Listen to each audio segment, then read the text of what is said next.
I'm Vector Bonuses. I'm here with the news. The Xbox Partner Showcase happens, and hear what you missed. A new Serious Sam game got announced, our official detective looks great, few new ports, Stranger Than Heaven, got a few new seconds of footage, and...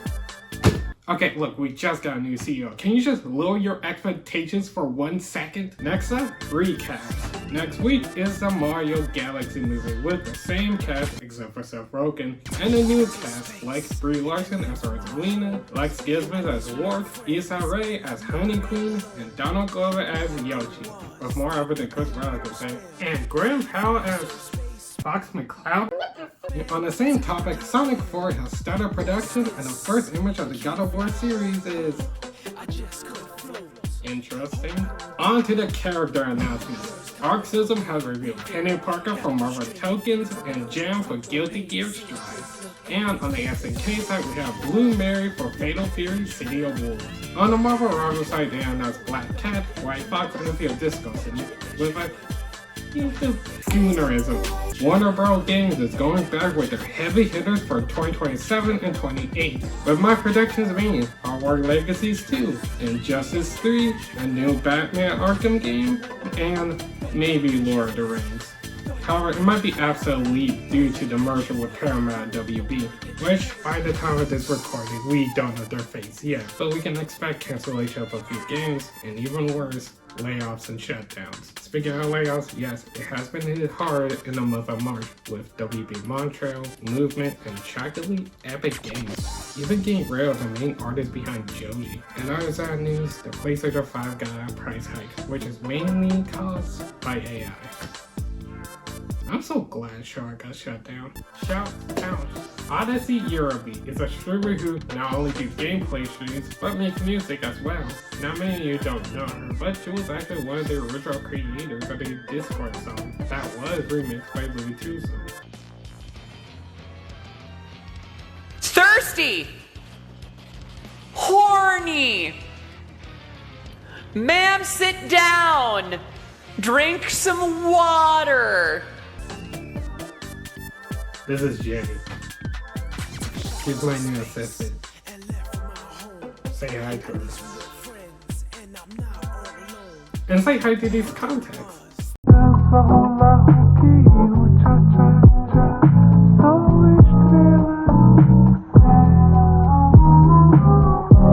That's all, and enjoy the video.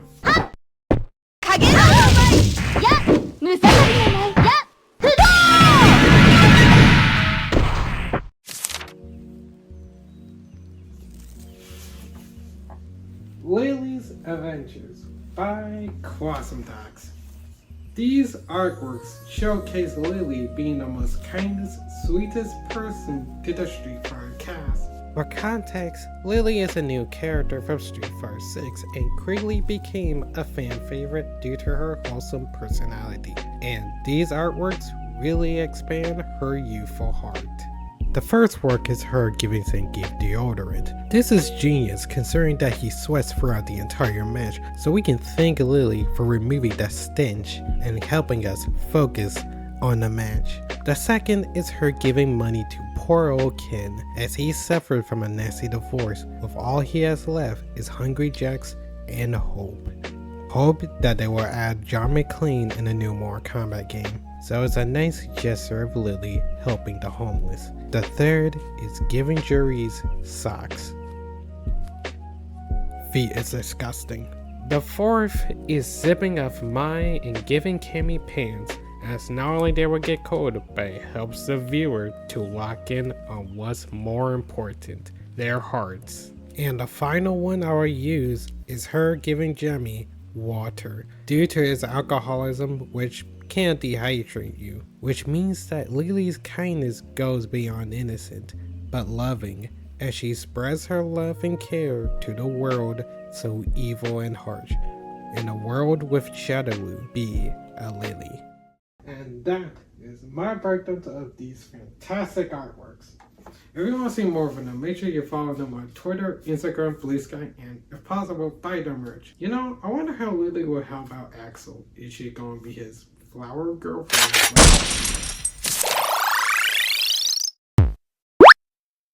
Yeah, boy, this is the Toad game.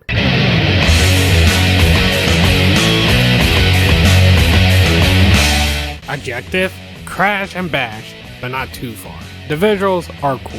The music is catchy, but the controls, it's addictive. While locked on a truck, steering left and right creates a restrictive challenge to keep you vigilant, while the truck driver turns like a jackass. You can hit anything, cactus, traffic cones, lampposts, you name it. Now, you could see that ramp over there as a way to collect music tapes. However, the real fun is when you detach from the truck's rope, and if you do it on a particular spot.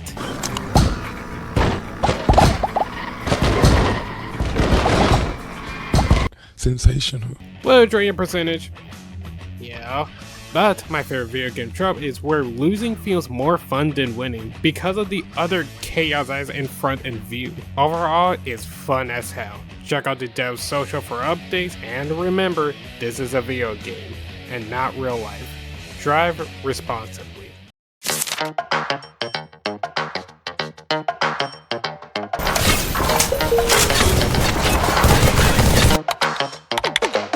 Zeus, your son has returned! The hell?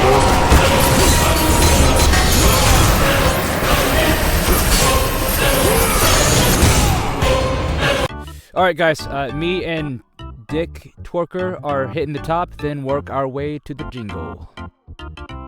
Only one guy, let's do this. The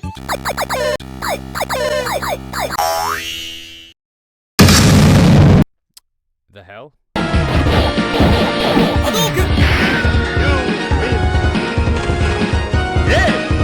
Hey, it's me, Goku!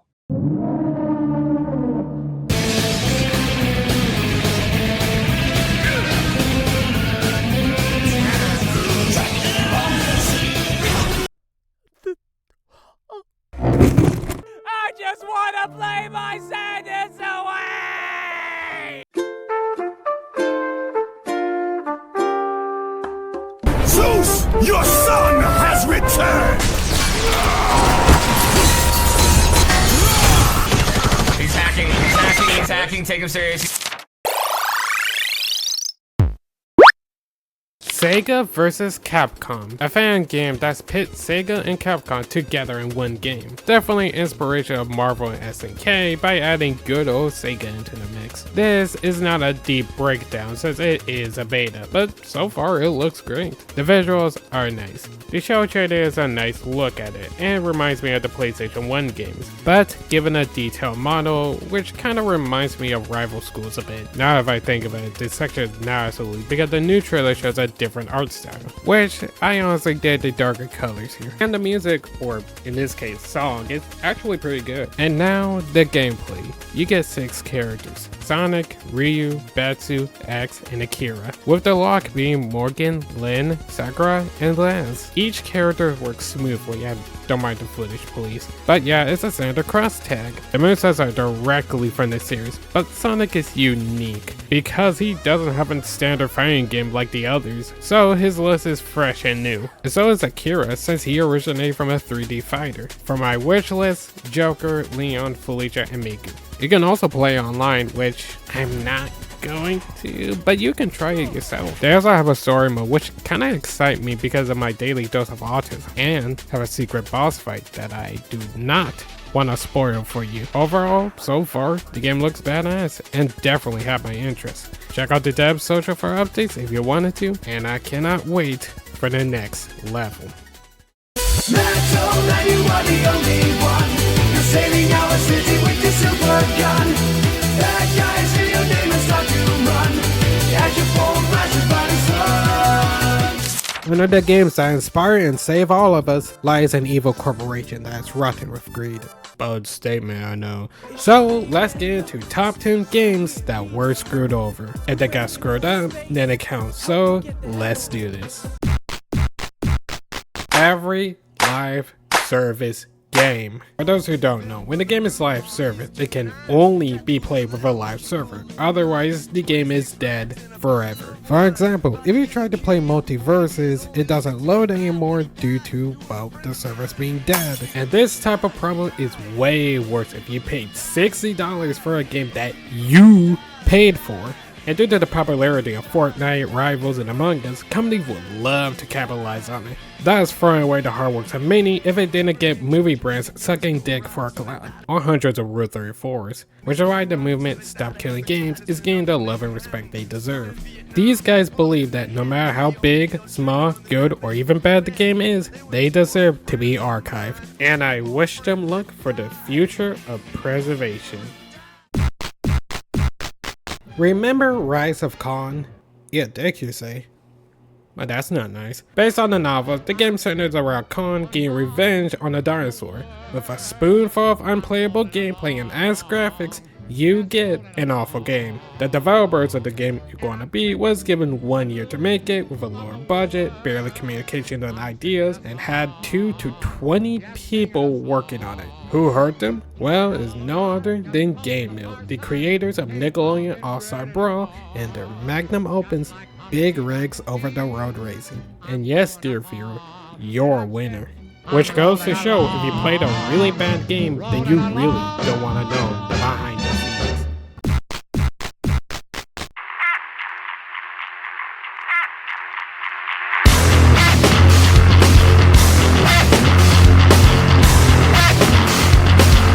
Haze was a 2010s game that your big brother used to play in the living room. The game was released during the height of first-person shooters, but suffered in bad reviews, all with the hard work from an ugly development.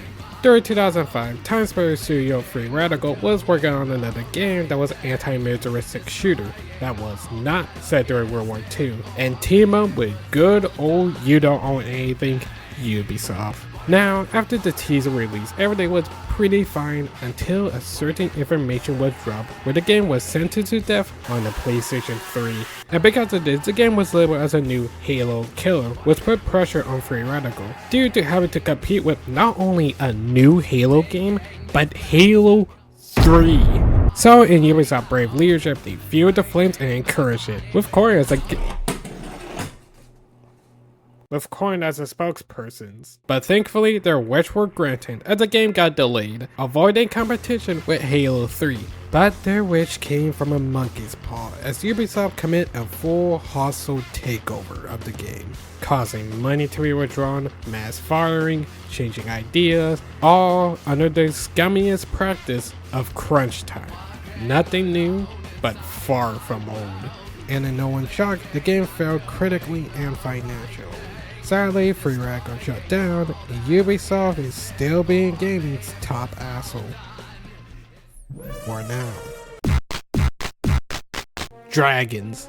Not enough for you? Well, let's get the team behind Rose squashing themselves Factor 5 to make it. The idea is like peanut butter and jelly. The guys who made one of the best Star Wars games ever made is working on a title with dragons? It's pretty much a heavenly combo. Too bad Sony came in. However, in the beginning, Sony was a bit linear when it comes to creative freedom, with the only changes being scaling back the anti-war messages with religious factions and removing the open world environment, which the game director Julian Agerbrecht was disappointed with. Sadly, it got worse for him as his stress from his life problems caused him to lose his temper and act verbally abusive towards his devs. However, on E3 2006, when the Factor 5 crew watches the Sony press, they begin to laugh at the ridiculous $600 price and the motion controls. But seeing the demo of the game, their smiles died down with the designer Zavalian Dabrowski saying, "Shoot, Sony is gonna make us use it." After back and forth, the motion controls stayed and became a major flaw in the title. But gladly, they did release a patch to remove the motion controls, with the only downside being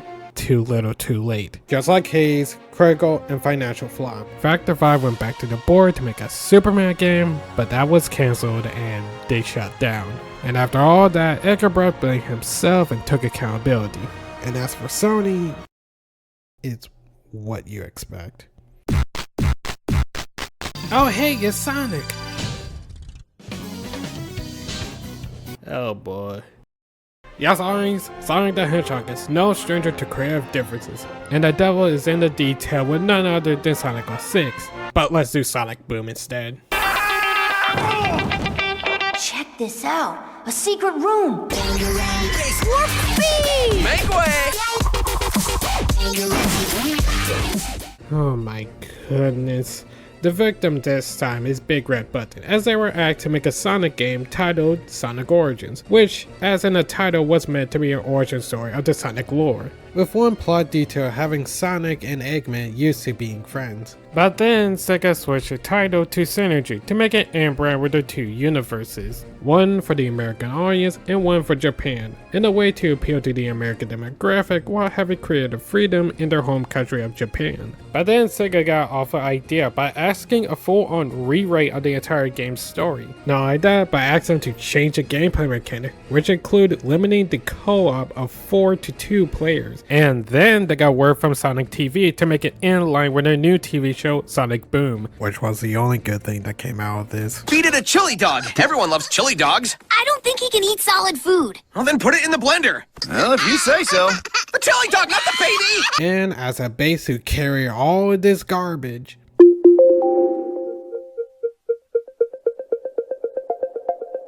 in a deal, Sega decided to make 3 games exclusive to the Wii U. When they got the dev kit, it was a broken system to work on. It was way too limited for the dev's vision on the project, which caused things to be removed and the glitches you see on the screen. You can just keep on going. Oh, shit. Oh, wait. Oh, yeah, you have to be good at it. So bad in fact that they had to ask another developer team to help out with the project. Unfortunately, the game release, Oh, whoa. Okay. Oh, damn. you see the thing, it sucked. And as for the devs, they were not defunct, but they got their own foot out the door with several banger games. And Sonic regained his love and respect by not only his fans, but by the general public as well. A rare, happy ending. Notice how I said rare. 400. You know it, and I know it. Marvel vs. Capcom is a household staple in the fighting game community. With 3 games in the series, Capcom and Marvel stuck their heads again to make another one called Marvel vs. Capcom Infinite. Oh boy. The game has tons of problems, but the most prominent reason was the absence of the X-Men characters. The thing is that Marvel were very iffy with the selections of characters. How in Marvel vs. Capcom 3, they had to fight to keep Deadpool. Yes, audience? Fight to keep Deadpool. So it was way worse with Infinite, as Disney was very strict with it. First, with the absence of mutants and Marvel's first family, as they were cut due to being owned by Fox at the time. Second, Capcom has to pay for the game's budget, which is why they had to cut corners here and there. Third, the visuals had to be realistic due to, you guessed it, MCU synergy.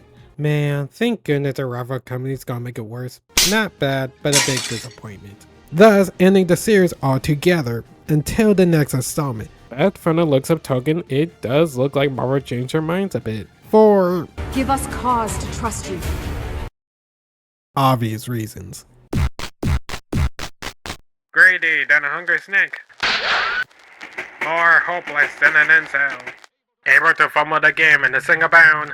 If and when the never is, meet potential gaming division.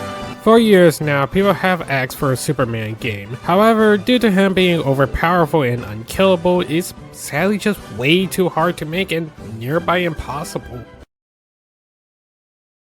Deadpool and Spider-Man both have games where they get knocked out and killed, which can't happen in the comics. Excuses. The real reason why we'll never and will get a Superman game is because of the out-of-touch higher-ups at WB. They would rather kill babies than dare give their characters to some disgusting game studio outside of their company, or even worse, having comic creators who wrote the most influential and most well-received comics of all time a spot on the creative consultants, and never will because they want their games to be safe and less experimental so they can make more money. My source?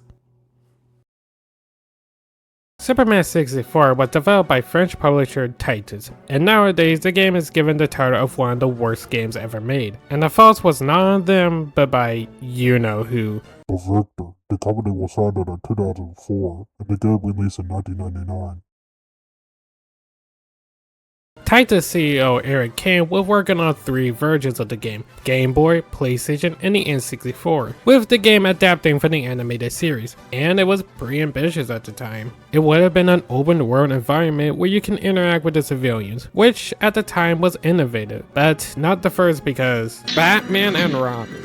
All is well until the licensing team got fired and replaced with new ones. Oh dear. Once chill now turned to a full-blown dictatorship overnight. First was a removal of destructible buildings and punching NPCs, so Superbad doesn't act like a bad person, which forced them to switch from a real metropolis to a digital simulation. The second was turning the game into a SimCity clone with Superman as the mayor. Titus hated it and they rejected it. Third was the notes WB gave them. Some of the notes that were given was Superman can't break down doors with a kick, to him not flying underwater. They see these ideas as so stupid in fact that they even disproved them by pulling out comic panels. And fourth, the rings were meant to be training but got extended further into the full game. Then at 1999, Titus had to pretend that the game was good for the marketing, but the game still released in...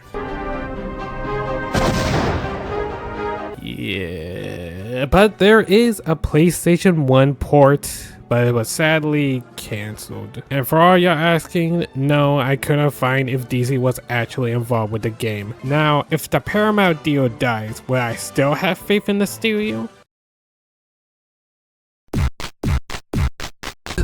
Roll the windows up. What's going on? Roll the windows up, hurry! It fucking crashed!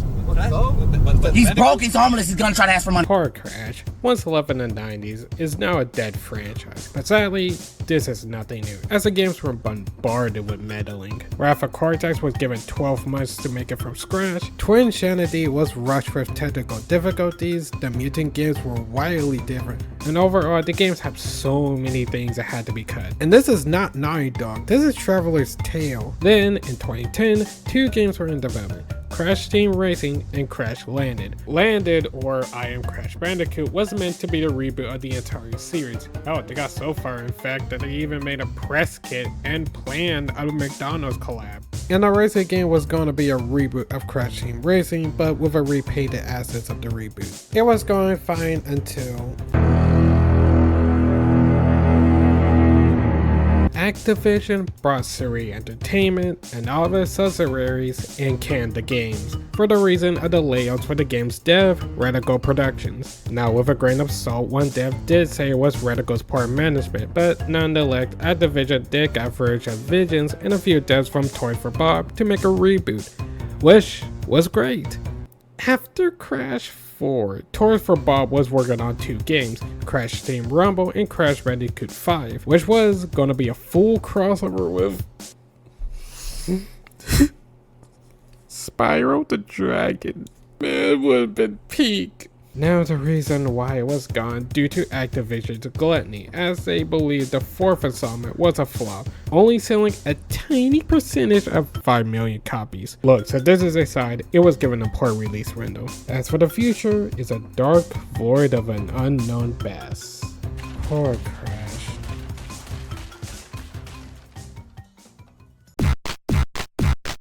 Wow, what a surprise. Nintendo is one of the biggest gaming companies on earth, changing lives, inspiring others, and helping people to become better people, and giving them a gateway to life. And that's why they're stingy as hell. We all know how overprotective they are with their characters, shutting down events like shops, emulators, and the ones y'all know and love, fan games, Metroid 2, No Mario Land, and on today's list, Pokemon Uranium.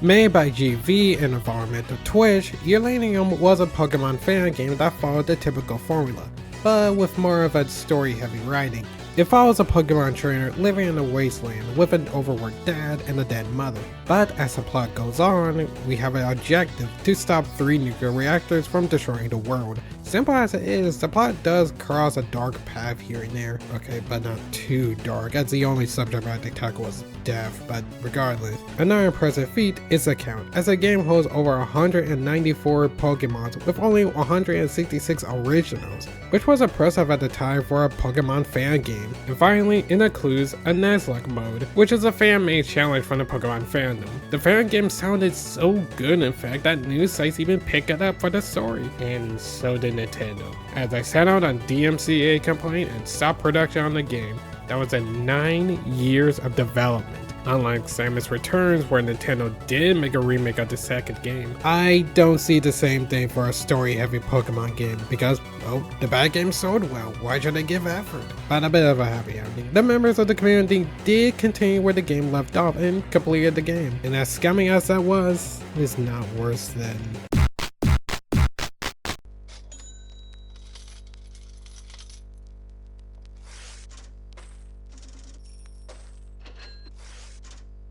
Worst company in America by the consumerists. What should I pick?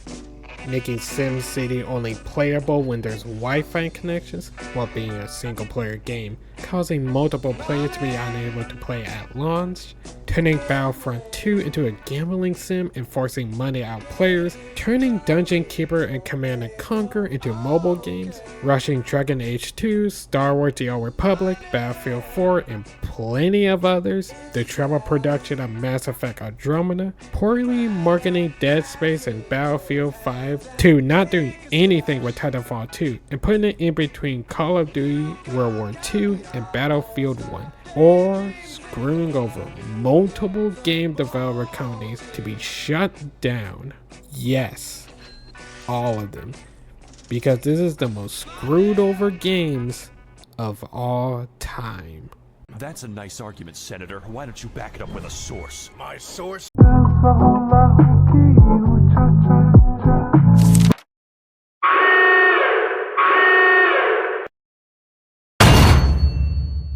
Fallout 1, developed and published by Interplay Productions. Now, wait Victor, I thought it was Bethesda that made the game. Well yes, but it was only for Fallout 3 and beyond. Not 1, 2, Tactics and Brotherhood of Steel, which was made by good old Interplay. To you, they're unknown, but they did play a part in gaming history. They helped publish series like Baldur's Gate, Earthworm Jim, and Clayfire, and was also the developers of Mario Teaches Typing. I'm going to fly for you.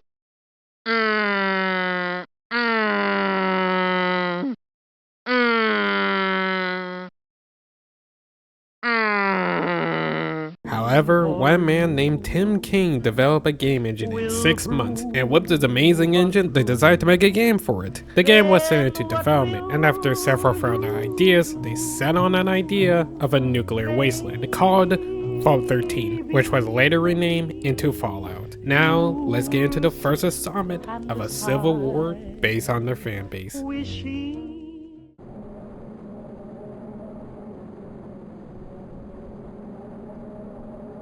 The Fallout series is known for its simple goals, especially the first installment, which is to find a new water chip for Fallout 13 under 150 days. And when you progress, you get sent deeper and deeper into the game's lore, filled with raiders, ghouls, wastelands, radioactive creatures, cults, mutants, and gambling.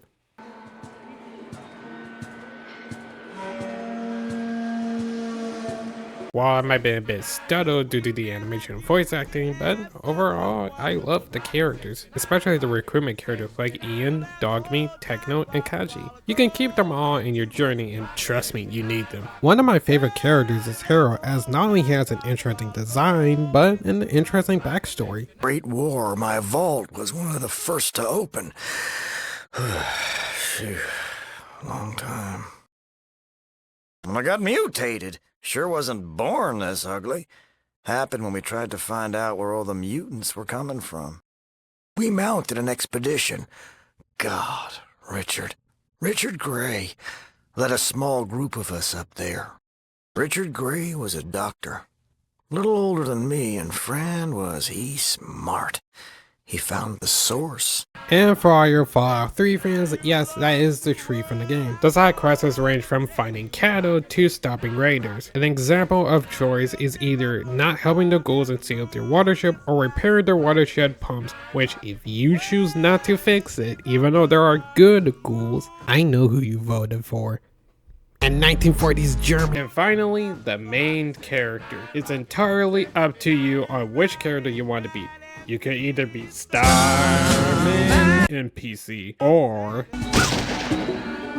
a billionaire. Overall, the writing, characters, and world building is all fantastic.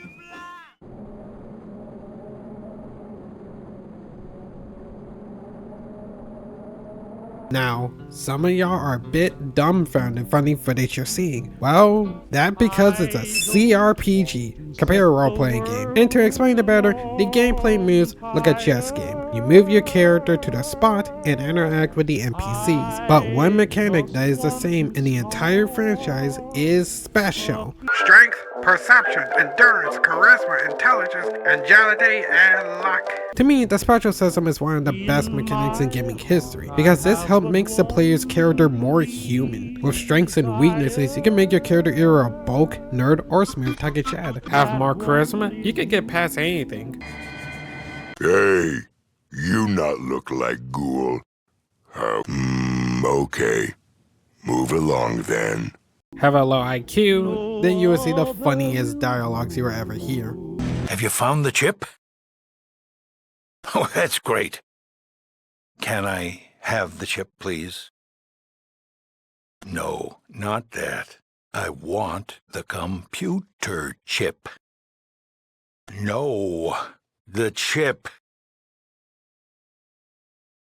Just give me the chip. And you can also pick traits to give the gameplay more of an impact.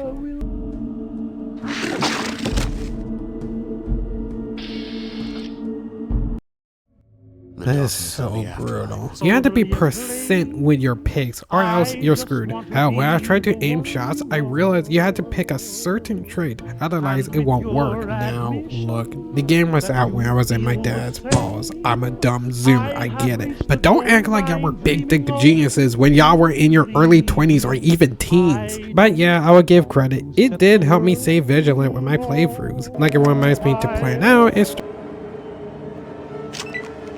what the hell? Yeah, the combat is limited by the amount of action points that you have, which, to be fair, isn't a big deal because you can't extend them throughout the game. Also, I'm really not good at these games. Fair warning, hopefully fair warning for all the games you're playing, you really need to read the manual to understand where you're going. But yeah, the gameplay is uniquely incredible.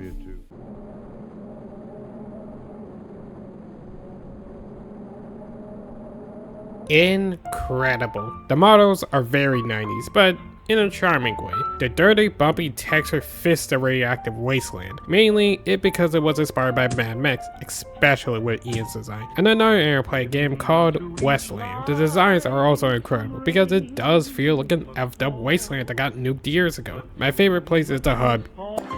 Grow up. Due to the variety in characters it has, and somehow using their hardware limitations, it doesn't look too dated, especially in the game's cutscenes.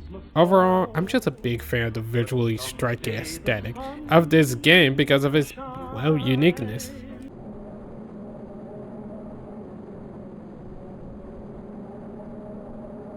The music is good. Mark Morgan gives it a sinister and oddly quiet tune to the game.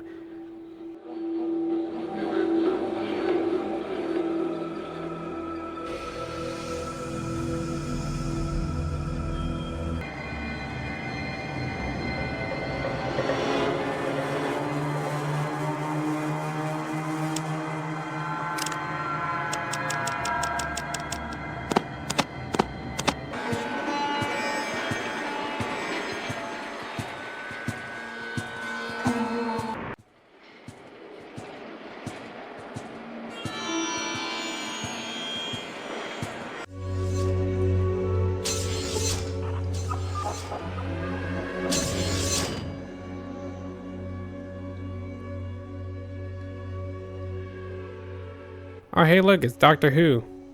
Anyway, let's get the chip to the overseer. I just wanted to let you know that the water supply is stabilized. Actually, we're rebuilding our reserves. You did great. I am a little concerned, however. The mutant population is far greater than could be expected by natural growth or mutations. This leads me to believe, and I don't really understand it, but it looks like someone's generating new mutants. Oh, for frick's sake.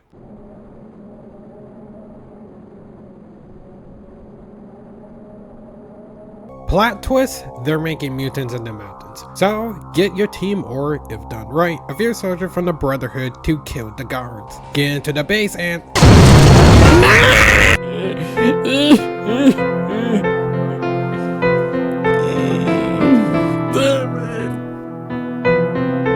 blow up the vat from inside it. Oh, damn it. Okay. Let me just, pick the right number and make a run for it.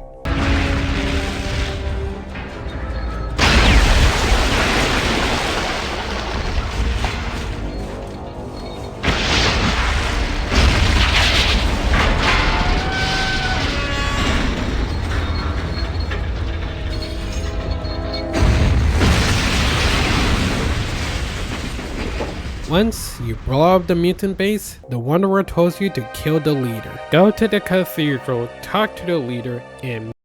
So what shall it be? Do you join the Unity, or do you die here? Join.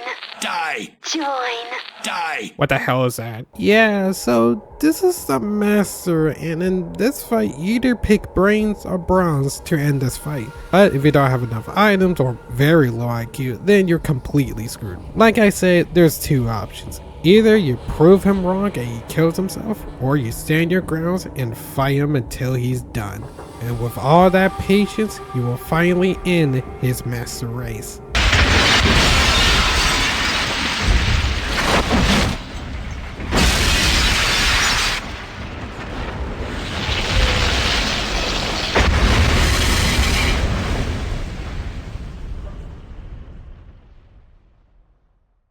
You get a sideshow of the decision you made, whether good or bad, narrated by Ron Perlman. Your involvement with the various places and people of the wasteland is well documented by future historians. Only a single question remained unanswered. What happened to you? And finally, you meet the Overseer, as he congratulates you as a hero and an inspiration of all. But with that inspiration creates a drive, and with that drive comes future generations going to the outside world and endangering the vault. What if we are the only safe place in the world? You just gave us back all these lives. I can't take the chance of losing them. I've made a lot of tough decisions since I took this position, but none of them harder than this one. You saved us, but you'll kill us. I'm sorry. You're a hero, and you have to leave. Whether you're filled with rage or understanding, this ending is up to you.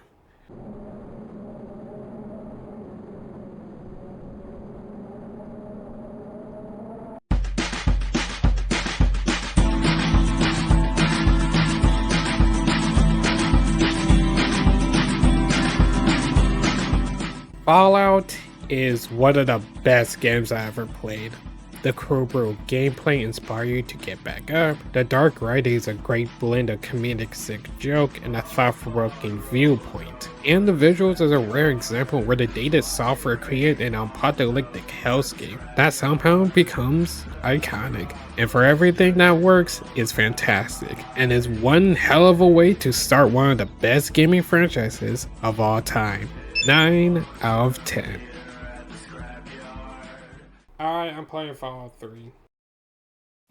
And that's all for today's video. Don't forget to like, subscribe, and share with your friends and family. And until next time, don't forget to watch the next Easter on the video sharing platform site near you.